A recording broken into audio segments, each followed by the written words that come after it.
बच्चों, चलिए प्रश्न को देखते हैं। तो दिया गया प्रश्न है कि समान विलायक में निर्मित सममोलर विलयन के विकल्प ए है क्वथनांक एवं हिमांक भिन्न भिन्न होते हैं, बी है क्वथनांक एवं हिमांक समान होते हैं, सी है हिमांक समान परंतु क्वथनांक भिन्न भिन्न होते हैं, डी है क्वथनांक समान परंतु हिमांक भिन्न भिन्न होते हैं।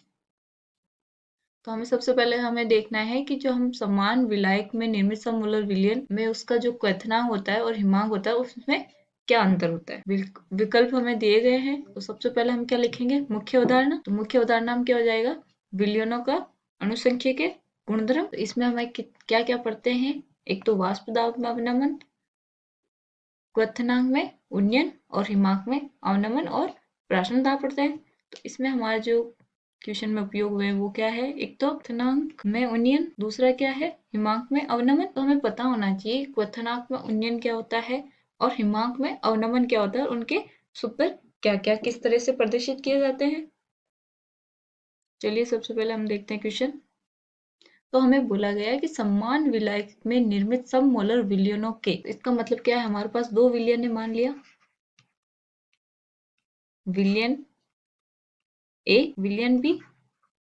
तो इसमें क्या बोला है कि समान विलायक है, विलायक समान है। तो इसका मतलब जो हमारा क्वथनांक में उन्नयन क्या होता है, डेल्टा टी बी बराबर के बी एम, और यह क्या हो जाएगा डेल्टा टी एफ बराबर के एफ स्मॉल एम। तो इसमें हमारा जो के बी होता है वो किसका लिया जाता है, विलायक का। दोनों विलयन में क्या है, विलायक समान है। अगर विलायक समान है तो इसका मतलब हमारा के बी क्या होगा, वो भी समान होगा, बराबर होगा। अब बोला गया है कि निर्मित सममोलर, सममोलर का मतलब क्या है, जो हमारी एम क्या है, हमारी मोललता, सममोलर है। इसका मतलब क्या है कि हमारी जो मोललता है वो भी क्या आएगी, समान।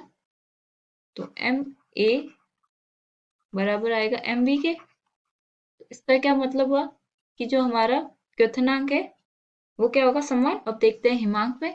तो हिमांक क्या होता है, हिमांक अवनमन डेल्टा टी एफ बराबर के एफ एम। तो के एफ हम किसका लेते हैं, विलायक का, और हमें दिया गया है कि दोनों विलयन में विलायक समान है। तो इसका मतलब हमारा जो के एफ होगा वो भी होगा, समान होगा, और सम मोलर है। तो इसकी मतलब क्या है, जो हमारी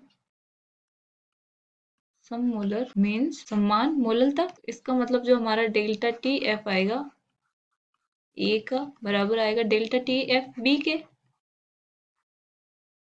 इसका मतलब क्या होगा, हमारा हिमांक भी समान होगा। अब देखिए हम विकल्प देखते हैं। तो विकल्प ए में क्या है, क्वथनांक एवं हिमांक भिन्न भिन्न होते हैं, नहीं, क्वथनांक एवं हिमांक समान होते हैं।